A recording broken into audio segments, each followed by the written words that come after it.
এই যে যখন জুমারি হয়ে যাবে তখন আর আপনারা কয়েকটা কাজ করবেন না। তার একটা কাজ হচ্ছে আপনারা আর কারোর সাথে মুসাফা করবেন না। তার একটা কাজ হচ্ছে আপনারা কারোর সাথে কথা বলবেন না।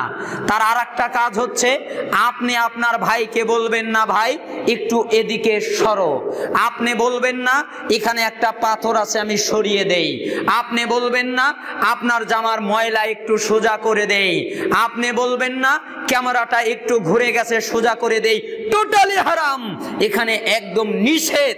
যদি কোনো ব্যক্তি নড়াচড়া করে, যদি কোনো ব্যক্তি পাথর নাড়াচাড়া করায়, যদি কোনো ব্যক্তি কারোর সাথে কথা বলে, যদি কোনো ব্যক্তি কাপড় সরায় নড়াচড়া করে, যদি কোনো ব্যক্তি এখান থেকে উঠে আর এক জায়গায় বসে, রাসূলুল্লাহ সাল্লাল্লাহু আলাইহি সাল্লাম বলেছেন তাহলে তার জুমা বাতিল হয়ে যায়। তার প্রমাণে কয়েকটা হাদিস। সমস্ত প্রশংসা সে আল্লাহ সুবহানাহু ওয়া তাআলার দরবারে করছি, যেই মহান রব সর্বত্র বিরাজমান নন, আরশের উপরে থাকেন। যেই মহান রব নিরাকার নন, যার অস্তিত্ব আছে, সেই মহান রবের প্রতি হৃদয় থেকে সত্যিকার অর্থেই শুকরিয়া জ্ঞাপন করছি। আলহামদুলিল্লাহ। দুরূদ ও সালাম পেশ করছি আমাদের সেই প্রিয় নবীর প্রতি, যে নবী নূরের তৈরি নন, মাটির তৈরি মানুষ। যে নবী গায়েব জানেন না, আল্লাহ তাকে যা জানান ততটুকু ছাড়া। যে নবী হাজির নাজির নন, যে নবী মৃত্যুবরণ করেছেন, মদিনায় তার কবরে শুয়ে আছেন, সেই প্রিয় নবীর প্রতি হৃদয় থেকে সত্যিকার অর্থেই দুরূদ ও সালাম পেশ করছি সাল্লাল্লাহু আলাইহি ওয়াসাল্লাম। আজকে আমি যদিও বা নিয়ত ছিল এক বিষয়ে আলোচনা করার, জুমার খুতবায় উঠে হঠাৎ করে মন কিভাবে যেন পরিবর্তন হয়ে আমাদের মসজিদের অবস্থার উপরে নির্ণয় করে কিছু কথা কোরআন এবং সুন্নাহ থেকে আপনাদের সামনে রাখবো। আল্লাহ তাআলা যেন আমাকে সঠিক বলার তৌফিক দান করেন এবং আপনারাও যেন সুষ্ঠুভাবে সুন্দরভাবে বুঝতে পারেন, সেই তৌফিক যেন আল্লাহ তাআলা আপনাদেরকেও দান করেন। আমি একটি আয়াত পড়েছি, আয়াতটি হচ্ছে সূরা জুমার ভিতরে এসেছে, ইয়া আইয়ুহাল্লাযীনা আমানু ইযা নুদিয়া লিস-সালাতি মিন ইয়াউমিল জুমআহ ফাসআউ ইলা যিকরিল্লাহি ওয়া যারুল বাই' যালিকুম খায়রুল লাকুম ইন কুনতুম তা'লামুন।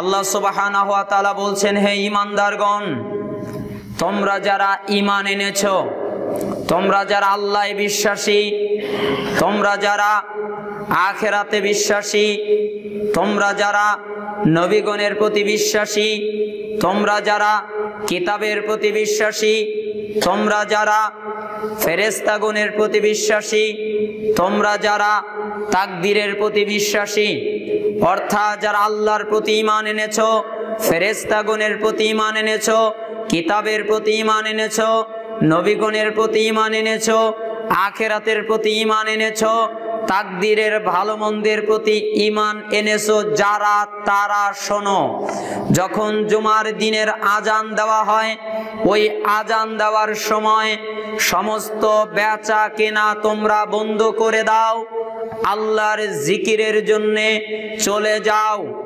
তোমরা জানো এর ভিতরেই কল্যাণ, এটাই উত্তম। যদি তোমরা জানতে পারতে, অর্থাৎ এই আয়াত দ্বারা আল্লাহ তাআলা বোঝাতে চাইলেন, যখন জুমার আজান হয়ে যাবে তখন থেকে নিয়ে কোনো বেচা কিনা করা, কোনো কাজ করা, কোনো কারবার করা টোটালি হারাম। কেমন হারাম? যখন জুমার দিনের আজান হয়ে গেছে, সে যদি 1 টাকা বিক্রি করে, ওই 1 টাকা হারাম হয়ে যাবে।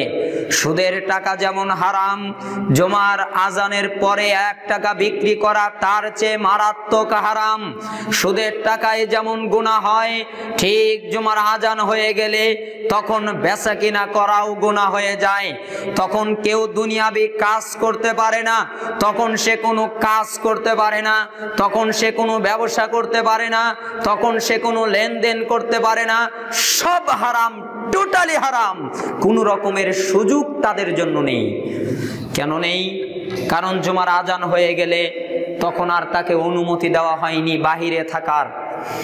যদিও আজকে কয়েকটা হাদিস আপনাদের সামনে পেশ করব, সংক্ষেপে এতটুকু মনে রাখবেন, বিভিন্ন জায়গায় আমি হয়তোবা কথাটা বলে ফেলেছি, আপনারা শুনেই ফেলেছেন, যে সহিহ বুখারীর 881 নম্বর হাদিসে এসেছে, কেউ যদি জুমার দিনে প্রথমে যায় তাহলে উট পায়, দ্বিতীয়তে যদি যায় তাহলে গাবি পায়, তৃতীয়তে যদি যায় তাহলে বকরি পায়, চতুর্থতে যদি যায় তাহলে মুরগি দান করার সওয়াব পায়, পঞ্চমে যদি যায় তাহলে ডিম পায়।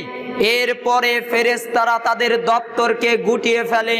ইমাম যখন খুতবায় বসে যায়, খুতবা দেওয়ার জন্যে, খুতবার জন্য প্রস্তুতি নিয়ে বসে যায়, আর খুতবার আজান দেওয়া হয়ে যায়, তখন মালাইকারা তাদের নেকি লেখার যত খাতাগুলো ছিল সমস্ত খাতা বন্ধ করে দেয়। ফাইদা হাদারাতিল মালাইকাতু ইস্তামিউনা যিকর, তখন ফেরেশতারা তাদের খাতা সব গুছিয়ে নিয়ে আল্লাহর জিকিরের জন্য, যে ইমামের খুতবা শোনার জন্য বসে যায়, তখন আর কোনো নেকি লেখা হয় না। বলেন কি লেখা হয় না? এখন যত লোক ঢুকবে এরা নেকি পাবে না, এখন যত লোক মসজিদে আসবে এরা আর কোনো নেকি পাবে না, এদের কোনো নেকি নাই। এরা এমনিতেই তাদের ঘাড়ের উপরে জমা ছিল, এটা শুধু তাদের ঘাড় থেকে নেমে যাবে, তারা কোনো নেকি পাবে না, তাদেরকে কোনো নেকি দেওয়া হবে না, তারা কোনো সওয়াব পাবে না, সওয়াব থেকে বঞ্চিত হবে। 1 মিনিট যদি দেরি করে, ইমাম যখন খুতবা দেওয়ার জন্য দাঁড়াবে, ওই সময়ের যখন আজান হবে, আজানের আগে যারা আসলো তারা কিছু নেকি পেল, আর ফুল নেকি যারা পেতে চায় তাদেরকে ফজরের পরে আসতে হবে। কখন আসতে হবে? আপনাকে আল্লাহ তাআলা ওই 10 তলা বাড়ি বানাবার জন্য পাঠায়নি, আল্লাহ তাআলা আপনাকে ওই সুন্দর জমি জায়গা করার জন্য পাঠায়নি, আল্লাহ তাআলা আপনাকে পাঠিয়েছে এই দুনিয়া থেকে শস্য কামাই করে নিয়ে জান্নাতের দালানগুলো বাড়াবার জন্য। এই মানুষ দুনিয়ার জন্য আসেনি, এই মানুষ আখিরাতের জন্য এসেছে। এই মানুষ দুনিয়ার নয়, এই মানুষ আখিরাতের। এই মানুষের ঘর দুনিয়ায় নয়, এদের ঘর জান্নাতে। ওখান থেকেই তারা বের হয়েছে, আবার ওখানেই তাদের চলে যেতে হবে, নতুবা তাদেরকে উল্টা জাহান্নামে যেতে হবে। এজন্যই এই মসজিদে একটা দিন, জুমার দিন, সমস্ত কাজ করবারকে ফেলে দিয়ে জুমার জন্য প্রস্তুতি নিতে হবে। এটাই রাসূলুল্লাহ সাল্লাল্লাহু আলাইহি সাল্লামের চূড়ান্ত সিদ্ধান্ত, এটাই সাহাবায়ে কেরামের বুঝ, সালাফি মানহাজ। যারা আজানের পরে আসলো তারা আর নেকি পেল না। এবার আসি আপনাদের সামনে, আপনাদের জন্য কিছু কথা। এই যে যখন জুমারি হয়ে যাবে, তখন আর আপনারা কয়েকটা কাজ করবেন না। তার একটা কাজ হচ্ছে আপনারা আর কারোর সাথে মুসাফা করবেন না। তার একটা কাজ হচ্ছে আপনারা কারোর সাথে কথা বলবেন না। তার আর একটা কাজ হচ্ছে আপনি আপনার ভাইকে বলবেন না, ভাই একটু এদিকে সরো। আপনি বলবেন না এখানে একটা পাথর আছে আমি সরিয়ে দেই। আপনি বলবেন না আপনার জামার ময়লা একটু সোজা করে দেই। আপনি বলবেন না ক্যামেরাটা একটু ঘুরে গেছে সোজা করে দেই। টোটালি হারাম, এখানে একদম নিষেধ। যদি কোনো ব্যক্তি নড়াচড়া করে, যদি কোনো ব্যক্তি পাথর নাড়াচাড়া করায়, যদি কোনো ব্যক্তি কারোর সাথে কথা বলে, যদি কোনো ব্যক্তি কাপড় সরায়, নড়াচড়া করে, যদি কোনো ব্যক্তি এখান থেকে উঠে আর এক জায়গায় বসে, রাসূলুল্লাহ সাল্লাল্লাহু আলাইহি সাল্লাম বলেছেন তাহলে তার জুমা বাতিল হয়ে যায়। তার প্রমাণে কয়েকটা হাদিস। আবু হুরায়রা রাদিয়াল্লাহু আনহু থেকে বর্ণিত, তিনি বলছেন নবী সাল্লাল্লাহু আলাইহি সাল্লাম বলেছেন, ইদা কুলতা লি সাহিবিকা ইয়াউমাল জুমআ আনসিত ওয়াল ইমামু ইয়াখতুব ফাকাদ লাগাউতা। শুনে রাখো, যখন জুমার দিন ইমামের খুতবা চলা অবস্থায় যখন ইমামের খুতবা সরছে তখন তুমি তোমার সঙ্গীকে বলবে না আপনি একটু এদিকে সরে যান। তুমি যদি বলো আবার কোন সঙ্গী আরেকজনের সাথে কথা বলছে, তুমি এটাও বলবে না চুপ করুন, এ কথাও বলবে না, কাউকে সরতে বলবা না। যদি তুমি এমনটি করো তাহলে তুমি একটি অনর্থক কাজ করলে, তুমি একটা বাজে কাজ করলে, তুমি একটা খারাপ কাজ করলে। হাদিস বর্ণিত বুখারীর 394-তে এসেছে। এর চেয়ে আরো কঠিন বাক্য এভাবে আল্লাহর নবী বলছেন, জুমার দিন যদি তুমি কথা বলো তবে তুমি ভুল করলে এবং তুমি বাতিল করে দিলে, অর্থাৎ তোমার জুমার সালাত বাতিল হয়ে গেল, যেটি আল্লাহর নবী বলেছেন। আরেকটি গুরুত্বপূর্ণ কঠিন হাদিস আমি এজন্য বলছি জুমার খুতবার ভূমিকায়, যাতে আপনারা সামনের দিক থেকে এমনটি না করেন। একটা সাহাবীর কাহিনী বর্ণনা করছে, আবু যর থেকে বর্ণনা, তিনি করছেন যে একদিন জুমার দিনে আমি মসজিদে প্রবেশ করলাম, তখন নবী সাল্লাল্লাহু আলাইহি ওয়াসাল্লাম খুতবা দিচ্ছিলেন। আমি উবাই ইবনে কাবের কাছে গিয়ে বসলাম। নবী সাল্লাল্লাহু আলাইহি ওয়াসাল্লাম খুতবার ভিতরে সূরা বারাত, সূরা তওবা পাঠ করলেন। তখন আমি উবাইকে প্রশ্ন করলাম, কোনো খারাপ বাক্য বলি নাই, আমি শুধু উবাইকে বললাম এই সূরাটা কখন নাজিল হয়েছে। তখন উবাই রাগান্বিত হয়ে, অসন্তুষ্ট হয়ে, ভ্রু কুঞ্চিত করে আমার দিকে তাকালেন, আমার সাথে কোনো কথা বললেন না। আমি কিছুক্ষণ অপেক্ষা করার পরে আবারও তাকে জিজ্ঞাসা করলাম, আবারও তিনি ভ্রু কুঞ্চিত করলেন এবং আমার দিকে তাকালেন, কিন্তু আমার সাথে কোনো কথা বললেন না। তারপরে আমি কিছুক্ষণ বসে আবার তাকে ওই একই বিষয়ে প্রশ্ন করলাম, এরপরও তিনি ভ্রু কুঞ্চিত করলেন এবং আমার দিকে তাকালেন, কিন্তু কোনো কথা বললেন না। নবী সাল্লাল্লাহু আলাইহি সাল্লাম যখন সালাত শেষ করলেন, আমি তখন তার কাছে গিয়ে বললাম, আপনি কি আমার প্রতি রাগ করেছেন? আপনি কি আমার প্রতি রাগ করেছেন?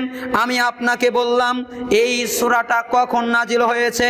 তখন সে বলল, শুনে রাখো, আমি তোমাকে প্রশ্ন করেছি, এই প্রশ্নের উত্তর দেইনি, এই সূরাটি কখন নাজিল হয়েছে জানতে চেয়েছো।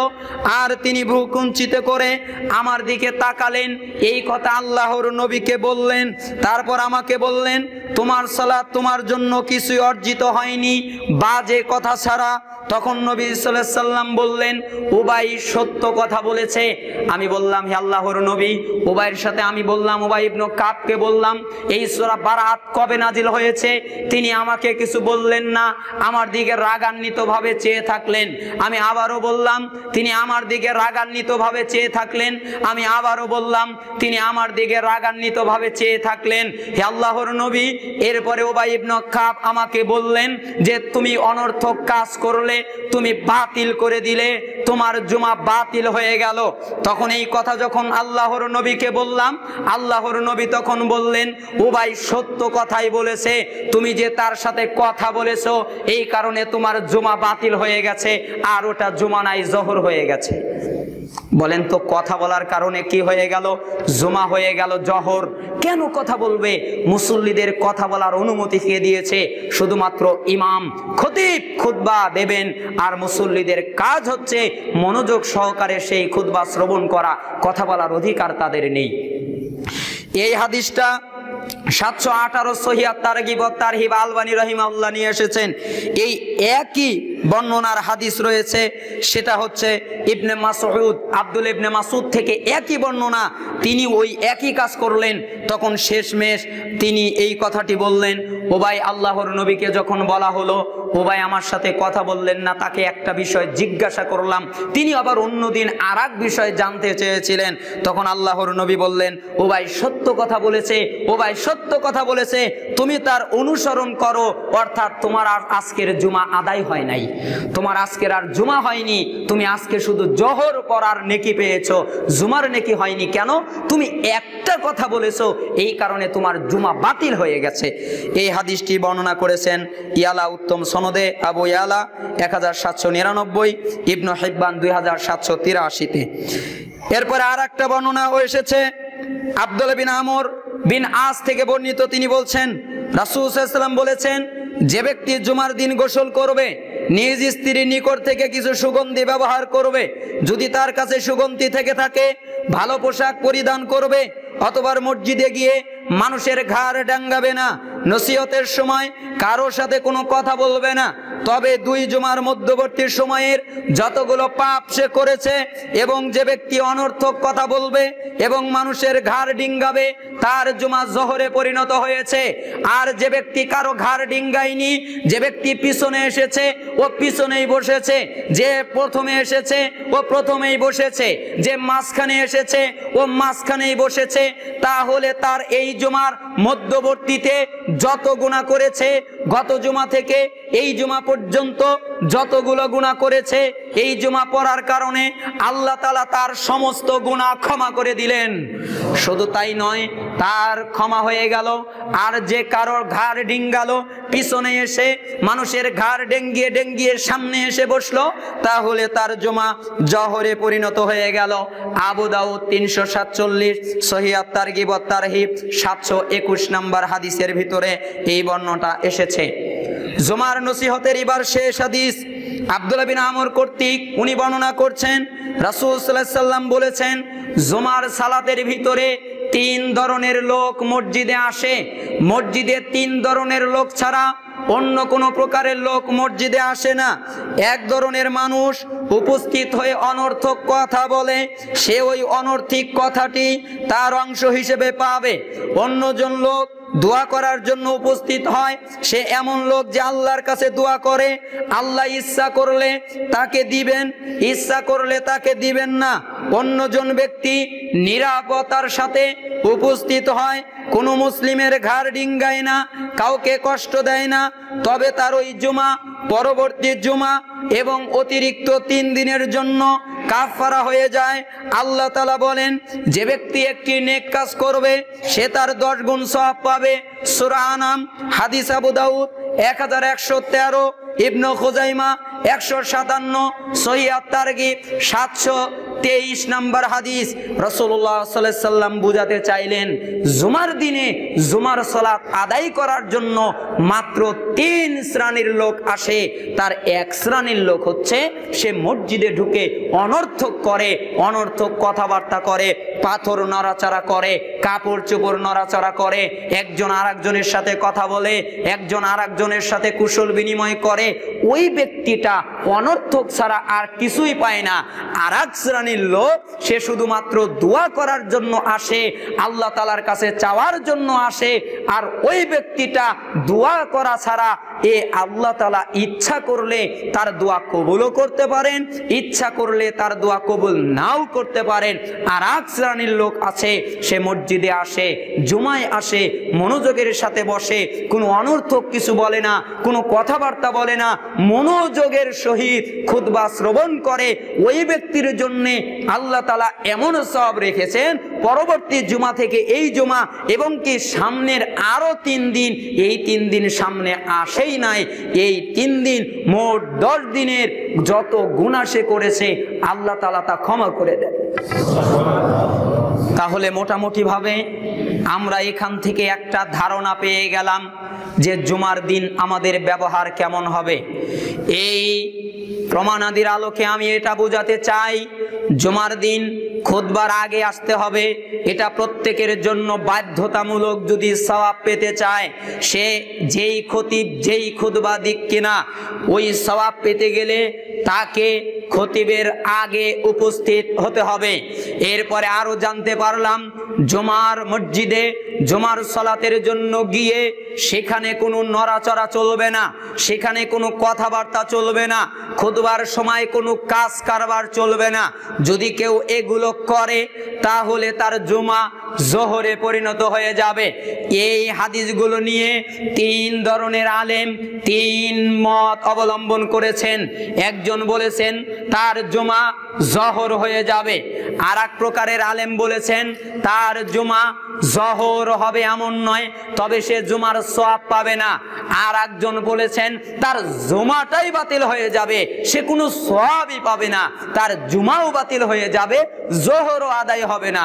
আর একজন বলছেন তার জোহর হয়ে যাবে, আর একজন বলছেন তার জুমার সওয়াব থেকে বঞ্চিত হবে, আর একজন বলছেন সে কোনো সওয়াবই পাবে না। সবগুলো স্ট্রং, কোনোটাই নড়ানো যায় না। আল্লাহু আলাম, এর সঠিকটা আল্লাহ তাআলাই ভালো জানেন। হে আল্লাহ, আপনি আমাদেরকে জুমার মান রক্ষা করার তৌফিক দান করেন। এটা আপনাদের ভূমিকায় এটা বোঝানোই আমার নিয়ত ছিল। এবার আসি আপনাদের জন্য কিছু কথা। এত বাহাদুরি কেন? এত ক্ষমতাশীল কেন? এত ক্ষমতা কোথায় থেকে আসলো? এত টাকার মালিক হয়ে গেলাম কিভাবে? এত ধনী হলাম কিভাবে যে আল্লাহকে ওভারটেক করছি? এত সম্মানী হলাম কিভাবে? আল্লাহর নবীকে অপমান করছি, এটা কিভাবে হতে পেল? আমরা তো এই দুনিয়ায় সারা জীবনের জন্য থাকতে আসি নাই, আমরা তো এখানে চিরদিনের জন্য থাকতে আসি নাই। ইবনে উমর রাদিয়াল্লাহু আনহুমা তিনি বলছেন, আখদা রাসূলুল্লাহ সাল্লাল্লাহু আলাইহি সাল্লাম বিমানকিবি ওয়া ক্বাল, আল্লাহর নবী সাল্লাল্লাহু আলাইহি সাল্লাম আমার কাঁধে হাত রাখলেন, হাত রাখার পরে বললেন, হে আব্দুল্লাহ ইবনে উমর, আমি শুনে রাখো। আমার কাঁধে হাত রাখার পরে বললেন, হে আব্দুল্লাহ ইবনে উমর, কুন ফিদ দুনিয়া কাআন্নাকা গরীবুন আও আবিরু সাবিল, তুমি দুনিয়াতে এমন ভাবে থাকবে যেন তুমি আগন্তুক, যেন তুমি মুসাফির, যেন তুমি পথচারী, যেন তুমি এখানে থাকতে আসনি। গরীবুন শব্দের অর্থ ভিনদেশী, গরীবুন শব্দের অর্থ মুসাফির, গরীবুন শব্দের অর্থ পথচারী, গরিব শব্দের অর্থ যাদের টাকা পয়সা নাই ওই গরিব নয়। গরিব শব্দের অর্থ যারা ভিনদেশী, পথচারী, মুসাফির। আজকের এই জুমার সালাত আদায় করার জন্যে, জুমার খুতবা দেওয়ার জন্যে আমি হচ্ছি এই মসজিদের মুসাফির। কিছুক্ষণ পরে আবার আমি এখান থেকে চলে যাব। এই অর্থে মানুষ হচ্ছে মুসাফির, সে এসেছে আবার এই দুনিয়া থেকে বিদায় নিয়ে চলে যাবে। এই কথা যখন বলা হলো তখন ইবনে আব্দুল্লাহ ইবনে উমর বলতেন, ইদা আমসাইতা ফালা তানতাদিরিস সাবাহ, যখন তুমি সন্ধ্যায় উপনীত হবে তখন আর সকালের অপেক্ষা করবে না। ওয়া ইদা আসবাহতা ফালা তানতাদিরিল মাসা, যখন তুমি সকালে উপনীত হবে তখন আর সন্ধ্যার অপেক্ষা করবে না। ওয়া খুয মিন সিহাতিকা লিমারাদিক, তুমি অসুস্থতার আগেই এই সুস্থ অবস্থায় প্রস্তুতি নাও। ওয়া হায়াতিকা লিমাউতিক, এবং তোমার মৃত্যুর আগে জীবিত থাকতে এই প্রস্তুতি নাও। হাদিস বুখারী 6416। এই হাদিস দ্বারা আল্লাহর নবী বুঝাতে চাইলেন দুনিয়া হচ্ছে মুসাফিরখানা, দুনিয়া চিরস্থায়ী জায়গা নয়, দুনিয়া যা থাকার জায়গা নয়। আর তুমি যখন সন্ধ্যায় আছো তুমি জানো না সকাল পাবে কিনা, আগেই প্রস্তুতি নাও। তুমি যখন সকালে আছো তুমি জানো না সন্ধ্যা পাবে কিনা, আগেই প্রস্তুতি নাও। তুমি যখন সুস্থ আছো অসুস্থ হয়ে যাওয়ার আগে প্রস্তুতি নাও। তুমি যখন জীবিত আছো মৃত্যুর আগেই প্রস্তুতি নাও। আলী রাদিয়াল্লাহু আনহু বলতেন, দুনিয়া ধীরে ধীরে বিদায় নিচ্ছে, আখিরাত ক্রমে এগিয়ে আসছে, উভয়েরই উত্তরাধিকারী আছে। তোমরা আখিরাতের উত্তরাধিকারী হও, আখিরাতের সন্তান হও, দুনিয়ার সন্তান হইও না। কেন? আজ শুধু আমলের সুযোগ, কোনো হিসাব নাই, আর আগামীকাল শুধু হিসাব হবে, কোনো আমলের সুযোগ নাই। এই সময়ের গুরুত্ব কে বোঝাবে? আপনার জীবনকে কে বোঝাবে? আপনার জীবনের তো কোনো মূল্য নেই। এজন্যই তো আল্লাহর নবী বলেছেন, 5টি জিনিসের আগে 5টি জিনিসকে গুরুত্ব দিতে হবে। 5টি জিনিসের আগে 5টি জিনিসকে গুরুত্ব দিতে হবে। আন আমর ইবনে মাইমুন রাদিয়াল্লাহু আনহু قال, আমর ইবনে মাইমুন রাদিয়াল্লাহু আনহু তিনি বলেন, قال রাসূলুল্লাহ সাল্লাল্লাহু আলাইহি ওয়াসাল্লাম লি রাজুলিন ওয়া হুয়া মাআহু ইগতানিম খামসান ক্বাবলা খামসিন। রাসূলুল্লাহ সাল্লাল্লাহু আলাইহি ওয়াসাল্লাম বললেন, শুনে রাখো 5টি জিনিস আগমনের পূর্বে 5টি জিনিসকে গুরুত্ব দিতে হবে। কোনো একদিন আল্লাহর নবী সাল্লাল্লাহু আলাইহি ওয়াসাল্লাম কোনো এক ব্যক্তিকে বললেন যে তোমরা শুনে রাখো, আল্লাহর নবী সাল্লাল্লাহু আলাইহি ওয়াসাল্লাম কোনো এক ব্যক্তিকে বললেন আমি তোমাকে নসিহা করছি। এই বলতে গিয়ে তিনি বললেন 5টি জিনিস আগমনের পূর্বে 5টি জিনিসকে মূল্যায়ন করবে। শাবাবাকা ক্বাবলা হারামিক, বার্ধক্যের পূর্বে যৌবনকে, তুমি যখন বৃদ্ধ হয়ে যাবে এর আগে তোমার যৌবনকে তুমি কাজে লাগাবে, তোমার যৌবনকে সঠিকভাবে নিয়ন্ত্রণ করবে বৃদ্ধ হয়ে যাওয়ার আগেই। ওয়াসিহাতিকা ক্বাবলা সাকামিক, আর তুমি যখন অসুস্থ হয়ে যাওয়ার আগেই তোমার এই সুস্থতাকে কাজে লাগাও। ওয়াগিনাকা ক্বাবলা ফাকরিক, তুমি যখন গরিব হয়ে যাবে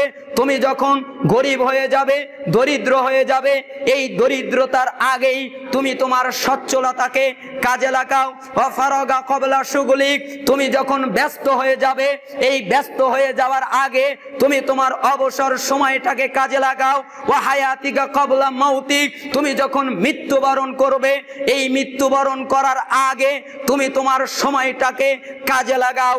আজকে মানুষ যৌবনের তাড়না বুঝতে পারে না, আজকে মানুষ তার যৌবনকে বুঝতে পারে না। ওই লোককে জিজ্ঞাসা করেন যে বৃদ্ধ হয়ে গেছে, সে বুঝাতে পারবে যৌবন কাল কাকে বলে। আপনি বুঝতে পারবেন না হে যুবক, আপনার বোঝার ক্ষমতা নেই যে বৃদ্ধ হয়ে গেছে, যার লাঠি লাগে হাঁটতে, যে লাঠি ছাড়া হাঁটতে পারে না, তাকে আপনি জিজ্ঞাসা করেন, সে বলবে যৌবনের মূল্য কি। আপনি কি মূল্য দিতে পারবেন? হে সুস্থ লোক, আপনি হাসপাতালে যান, যাদের পা নেই, যাদের হাত নেই, যারা অসুস্থ, যারা ক্যান্সারের রোগী, যারা মারাত্মক রোগে আক্রান্ত হয়ে আছে, ওদেরকে আপনি গিয়ে জিজ্ঞাসা করেন সুস্থতার মূল্য কি। আপনি তো আজকে বুঝতে পারছেন না। ওই লোকটা দরিদ্র, তার কাছে টাকা নেই, খেতে পারে না, পড়তে পারে না, দিতে পারে না। ওই লোককে গিয়ে জিজ্ঞাসা করেন টাকা পয়সার মূল্য কি। একটা লোক কাজের মাধ্যমে ব্যস্ত হয়ে গেছে, অবসর সময় পায় না, ওই লোকটাকে জিজ্ঞাসা করেন অবসর সময়ের মূল্য কি। যেই লোকটা মৃত্যুবরণ করে কবরে চলে গেছে ওই লোকটাকে জিজ্ঞাসা করেন যে এই জীবনের মূল্য কি। আপনি আর আমি বোঝাতে পারবো না, আপনি আর আমার বোঝার ক্ষমতা নেই। আমাদের প্রতি ধিক্কার, আমাদের প্রতি ধিক। আমরা আল্লাহর নবীর কথাকে অতটা বিশ্বাস করতে পারি না যতটা শয়তানকে করি। এই হাদিসের তাখরিজ কোথায় পাবো? হাদিসটি সুনানুল কুবরা লিন-নাসাই 11832 নম্বরে এসেছে।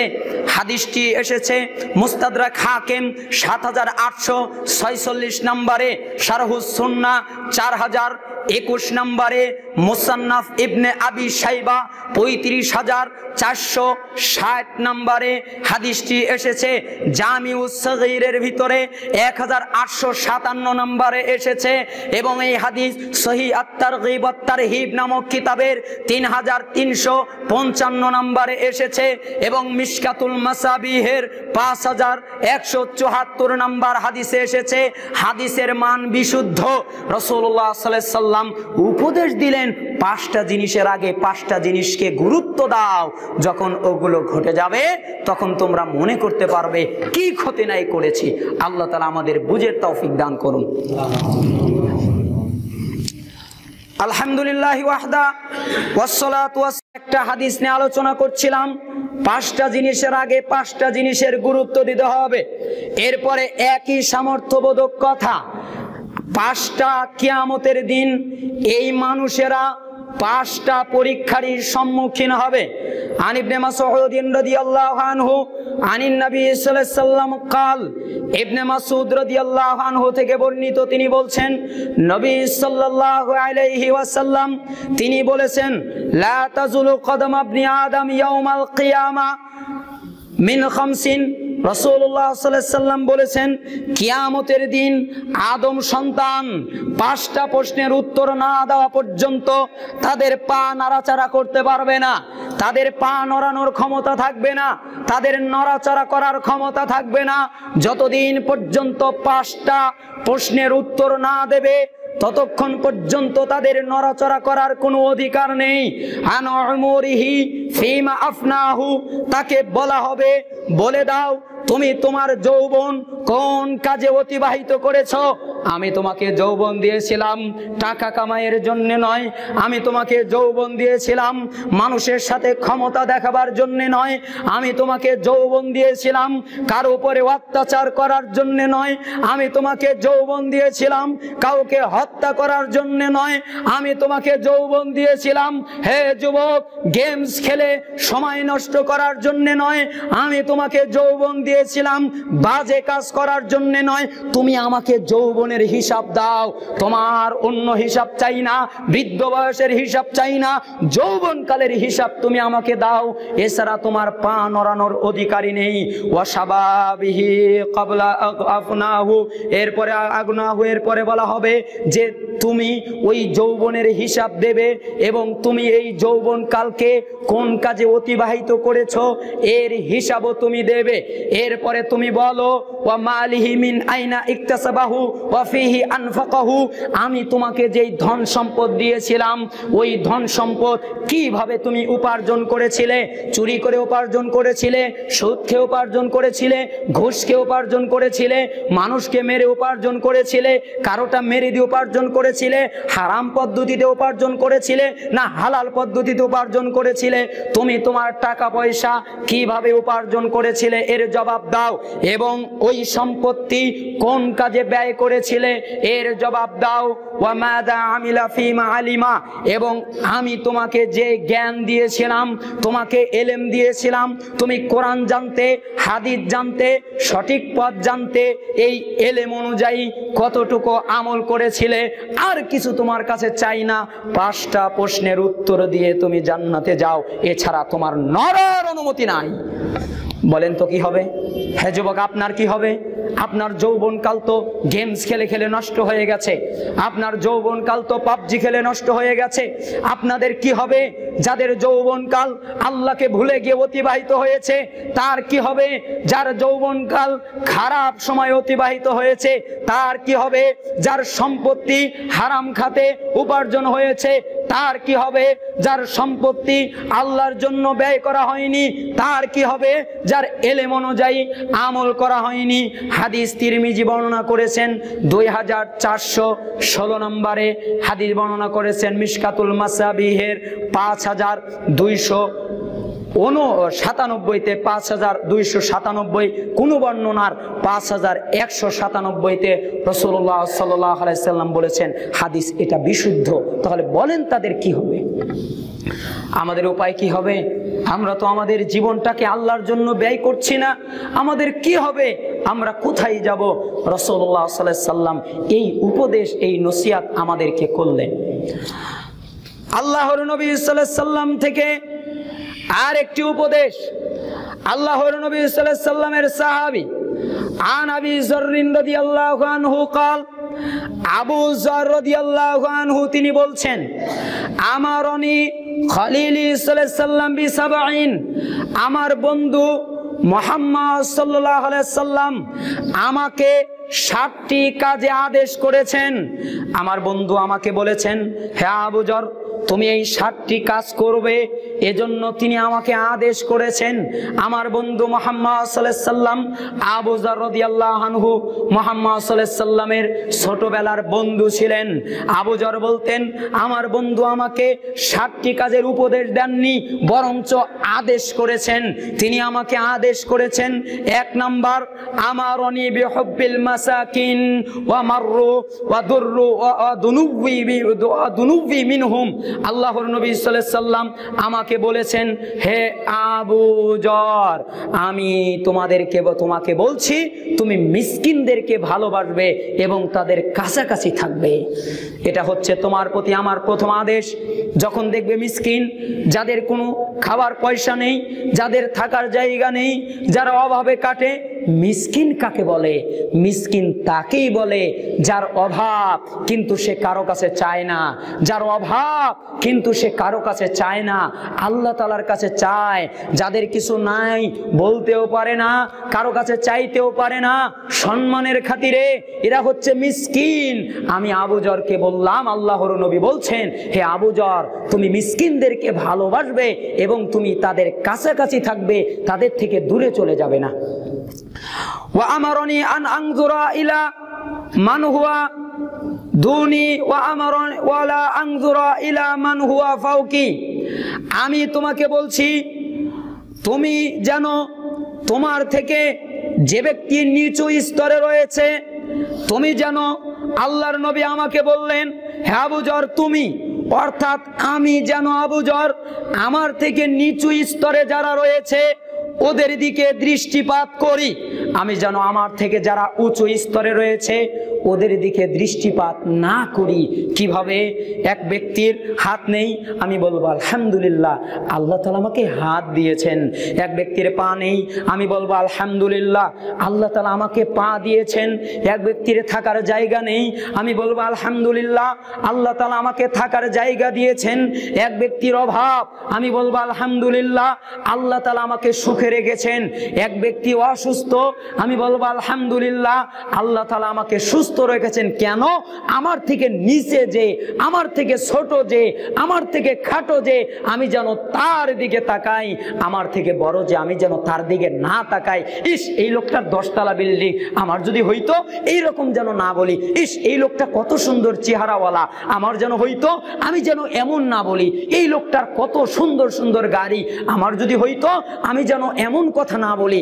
আমাকে আদেশ করেছেন আমি যেন আমার থেকে নিচু স্তরে যারা তাদের দিকে দৃষ্টিপাত করি, আর আমি যেন আমার থেকে উচ্চ স্তরে যারা এদের দিকে দৃষ্টিপাত না করি। এই হাদিস আবু যর রাদিয়াল্লাহু আনহুর হৃদয়ের ভিতরে ঈমান ফুটিয়ে দিয়েছিল। এজন্যই তো আবু যর রাদিয়াল্লাহু আনহুর ঘরে ঢোকা হলো, দেখা হলো আবু যর রাদিয়াল্লাহু আনহুর ঘরে কিছু নাই। বলে কি ব্যাপার, তোমার ঘরে কিছু নাই কেন? বলে আমার ঘরে কিছু নাই, একটা মশ যাতে পানি খায়, আর একটা পাত্র যার ভিতরে নিয়ে পানি খাওয়া হয়, আর একটা বিছানা যার উপরে ঘুমায়, একটা মোটা ছালা যা গায়ে দেয়, এছাড়া তার ঘরে কিছু নাই। আবু যর রাদিয়াল্লাহু আনহু তোমার ঘরে এগুলা কেন, কিছু নাই নাকি আলাদা ঘর আছে? আবু যর রাদিয়াল্লাহু আনহু বলছেন না এটাই আমার ঘর, আলাদা আর কোনো ঘর নেই। আচ্ছা তোমার ঘরে তো কিছু থাকা উচিত ছিল।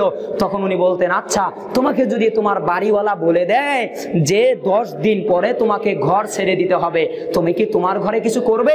বলে না আমি কি বেকুব যে আমার ঘরে কিছু করব, 10 দিন পরে তো ছেড়েই যেতে হবে। তখন আবু যর রাদিয়াল্লাহু আনহু বলছেন আমার রব আবার মালিক আমাকে ঘোষণা দিয়েছেন যখন তখন ঘর ছাড়তে হবে, কোনো সময় টময় নাই। ওই ভয়ে আমি আবু যর কিচ্ছু করি নাই। সব কোথায় করেছি? আখেরাতে, সব আখেরাতে জমা করেছি। এই হচ্ছে আবু যর রাদিয়াল্লাহু আনহু যাকে আল্লাহর নবী শিখিয়ে দিলেন তুমি তোমার থেকে নিচু স্তরে তাকাবে, উঁচু স্তরে তাকাবে না। ওয়া আমারনি আন আসিলার রাহিমা ওয়া ইন আদবারাত। হে আবু যর তুমি আত্মীয়তার সম্পর্ক অক্ষুণ্ণ রক্ষা করবে, সঠিকভাবে রাখবে, সম্পর্ক ঠিক রাখবে। যদিও সে দূরবর্তী কেউ হয়, দূরের আত্মীয় হোক তাতে কিছু আসে যায় না, দূরের আত্মীয় যদি হয় তবু তুমি আত্মীয় সম্পর্ক ঠিক রাখবে, কখনো আত্মীয়তার বন্ধন নষ্ট করবে না, কখনো আত্মীয়তার সম্পর্ক নষ্ট করবে না। আল্লাহর নবী সাল্লাল্লাহু আলাইহি সাল্লামের কাছে অনেক সাহাবীরা এসেছিল, হে আল্লাহর নবী আমার বাবা তো মদ খায়, আমি কি তার বিরুদ্ধে জিহাদ করব? আল্লাহর নবী বললেন না তুমি এমনটি করো না, সেই তোমার জান্নাত, সেই তোমার জান্নাত জাহান্নাম। হে আল্লাহর নবী আমার বাবা আমার মা অমুসলিম, তারা ইসলাম ধর্ম গ্রহণ করে না, আমি কি তাদের সাথে সম্পর্ক ত্যাগ করব? আল্লাহর নবী বললেন না তুমি তাদের সাথে সম্পর্ক ত্যাগ করবে না, তুমি তাদের খোঁজ খবর নিবে, তুমি তাদের দেখাশোনা করবে, তাদের যা প্রয়োজন পূরণ করবে। আল্লাহর নবী এই কথা বুঝালেন হে আবু যর তুমি আত্মীয়তার সম্পর্ক রক্ষা করবে যদিও তা দূরবর্তী হয়। আর আমরা উল্টা আমাদের নিকটবর্তী যারা এদেরটা তো ভাঙি, দূরবর্তী যারা এদেরটা তো ভেঙেইছি, নিকটবর্তী যারা এদেরটাও ভেঙে ফেলেছি। আমাদের আত্মীয়তার সম্পর্ক ঠিক নাই, আমরা একজন আরেকজনের সাথে মিলই নাই, মনে হয় সাপ আর বেজি। কি সাপ আর বেজির মতো, ওটা দুটা দেখলেই কি হয় লড়াই চলে। আমাদেরও তাই হয়ে গেছে, ভাই ভাই মিল নেই, পাড়া প্রতিবেশীতে মিল নেই, সমাজে সমাজে মিল নেই, অফিসে অফিসে মিল নেই, কারোর সাথে কারো মিল নেই। অথচ আল্লাহর নবী বললেন তুমি আত্মীয়তার সম্পর্ক রক্ষা করবে যদিও সে দূরবর্তী হয়। ওয়া আমারনি আল্লাহ আসআলা আহাদান শাইআ, তুমি কোনো কিছু কারো কাছে চাইবে না, এই দুনিয়ার কারো কাছে কিচ্ছু চাওয়া না। শুধু আল্লাহর কাছে চাইবা। তুমি কারো কাছে কোনো কিছু চাইবা না। বলবা না আমার জুতা লাগবে দেন, বলবা না আমার জামা লাগবে দেন, বলবা না আমার ইটা লাগবে দেন, বলবা না আমার সেটা লাগবে দেন। তুমি বলবা আল্লাহ তুমি আমাকে জুতা দাও, তুমি বলবা আল্লাহ তুমি আমাকে জুতার ফিতা দাও, তুমি বলবা আল্লাহ তুমি আমাকে ইটা দাও। এরপরে তুমি তোমার ভাইকে গিয়ে বলতে পারো ভাই এটার প্রয়োজন ছিল, আপনি কি একটু সহযোগিতা করতে পারেন আল্লাহর হস্তে? এভাবে তুমি বলতে পারো, কিন্তু তুমি কারো প্রতি মুখাপেক্ষী হয়ে থাকবা না, কারো কাছে কিছু চাইবা না। এরপরে আল্লাহর নবী সাল্লাল্লাহু আলাইহি ওয়াসাল্লাম বললেন ওয়া আমারনি আন আকুলা বিল হাক্কি ওয়া ইন কানা মুররা, তুমি সর্বদা সত্য কথা বলবে যদিও তা তিতা লাগে, যদি ওই কথাটা তিক্ত হয়, যদি কথাটা কাউকে ব্যথা দেয়, যদি কথাটা কারো বিরুদ্ধে যায়, যদি কথার কারণে মানুষ রাগান্বিত হয়, তাদের কাছে খারাপ লাগে, তবু তুমি বলবা, সত্য কথা বলবা, যদিও তা তিক্ত হয়। তুমি কখনো মিথ্যার আশ্রয় নেবা না। আল্লাহর নবী সাল্লাল্লাহু আলাইহি সাল্লাম বললেন ওয়া আমারনি আন লা আখাফা ফিল্লাহি লাউমাতা লাইমিন, আর শুনে রাখো তুমি আল্লাহর ব্যাপারে কাউকে ভয় করবা না, শুধু আল্লাহকে ভয় করবা, কাউকে ভয় করবা না। আল্লাহর ব্যাপারে কাউকে ভয় করবা না, আল্লাহ তোমাকে যা বলেছেন তাই করবা। কিসের সরকার, কিসের এসপি, কিসের ডিএসপি, কিসের ডিসি, কিসের সমাজ, কিসের গোত্র, কিসের পৃথিবীর নেতা, যাই হোক না কেন আল্লাহকেই ভয় করবা। আল্লাহর ব্যাপারে কেউ আর ভয় করবা না, ওরা কিচ্ছু করতে পারে না। আগের জুমার খুতবায় আমরা ওই বিষয় নিয়ে কথা বলেছি, এই দুনিয়ার লোক কিচ্ছু করতে পারে না।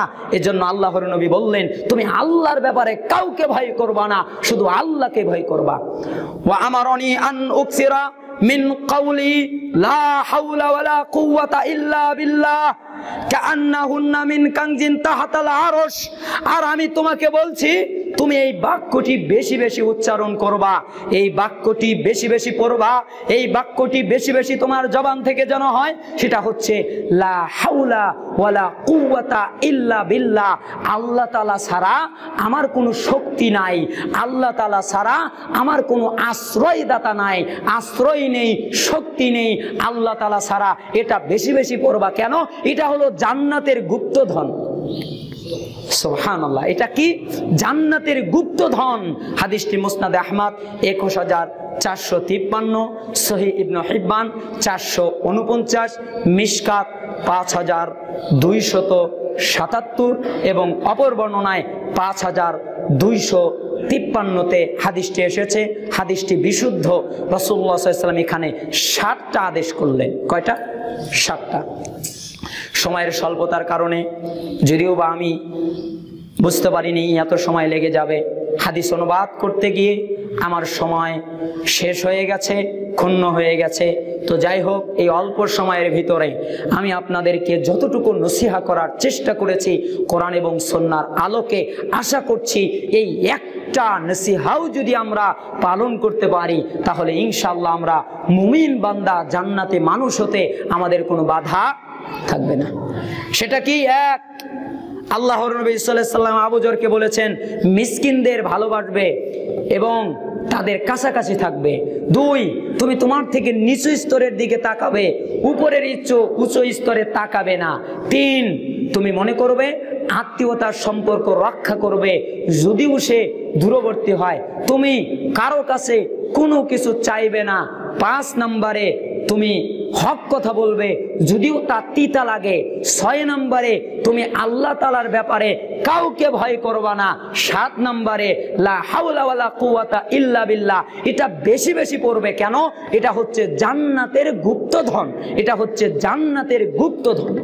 লা হাওলা ওয়ালা কুওয়াতা ইল্লা বিল্লাহ এর অর্থ আল্লাহ তাআলা ছাড়া আমার কোনো শক্তি নেই, আমার কোনো আশ্রয় নেই। অর্থ বুঝে পড়বেন। আল্লাহ তাআলা আপনাদের এই একটা আমল করার তৌফিক দান করুন। আপনাদেরকে আরেকটা নসিহা করি, আপনারা রাগ করবেন না। মাঝে মধ্যে আপনাদের মসজিদে কিছুদিন আগে আমি প্রথম এসেছিলাম, তখন আপনাদের মসজিদের ভিতরে একটা গোলযোগ দেখতে পেলাম, একটা ঝগড়ার মতো দেখতে পেলাম। এরকম আপনারা করবেন না।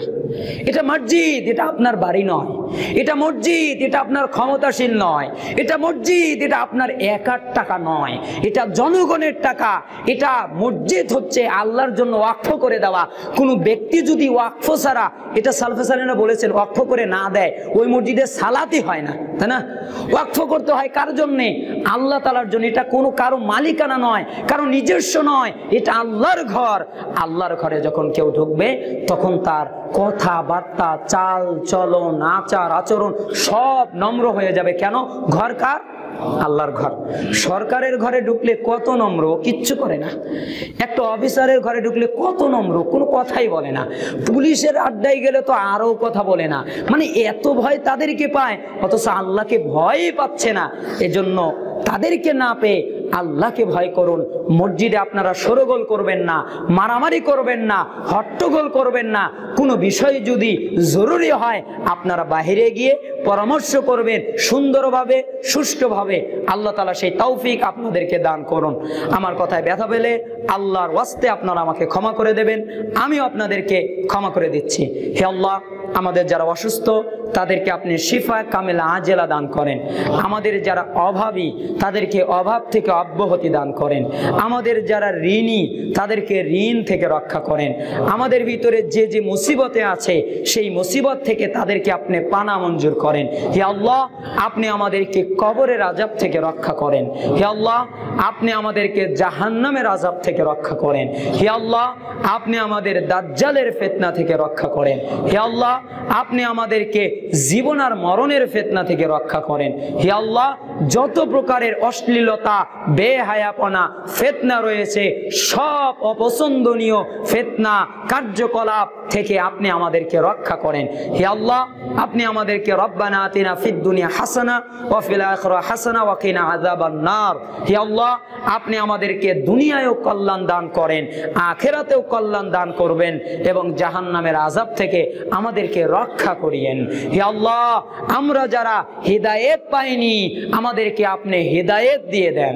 হে আল্লাহ, আমরা যারা হিদায়াত পেয়েছি, হিদায়াত পাওয়ার পরে আমাদেরকে আবার আপনি বক্র করে দেবেন না। আল্লাহুম্মা মুসাররিফুল কুলুব সাররিফ কুলুবানা আলা তাআতিক। হে অন্তর পরিবর্তনকারী আল্লাহ, আপনার আনুগত্যের দিকে আমাদের অন্তরটাকে পরিবর্তন করে দেন। হে আল্লাহ, আমাদের হৃদয়ে কোনো টাকা, কোনো যশ, কোনো খ্যাতি, দুনিয়ার ভালোবাসাকে আপনি সরিয়ে নেন। আপনার ভালোবাসা আমাদের হৃদয়ে শক্ত করে দেন। হে আল্লাহ, আপনি আমাদের আরজিকে কবুল করে নেন। আমাদের সালাত, আমাদের খুতবা, আমাদের দুয়া আপনি কবুল করে নেন। আপনি আমাদেরকে এমন আমল করার তৌফিক দেন যেই আমল কবুল হয়। আপনি আমাদেরকে এমন এলেম দান করেন যেই এলেমের মাধ্যমে আপনাকে ভয় করা যায়। হে আল্লাহ, আপনি আমাদেরকে এমন দান করার তৌফিক দেন যেই দানের মাধ্যমে আপনাকে সন্তুষ্ট করতে পারি। হে আল্লাহ, এমন আমল করতে দেবেন না যে আমল রিয়া এবং আপনার জন্য নয়। এমন এলেম দেবেন না যে এলেম আপনাকে ভয় করা শেখায় না। এমন দান করার তৌফিক দেবেন না যেই দান কবুল হয় না। আল্লাহ, কবুলযোগ্য দান, কবুলযোগ্য ইলম, কবুলযোগ্য আমল যার মাধ্যমে আপনি খুশি হন ওই মাধ্যমগুলোই আমাদের দিয়ে আপনি বাস্তবায়ন করান। হে আমাদের প্রিয় রব, হে আমাদের রিজিক দাতা, আপনি আমাদের উত্তম রিজিক দেন। হে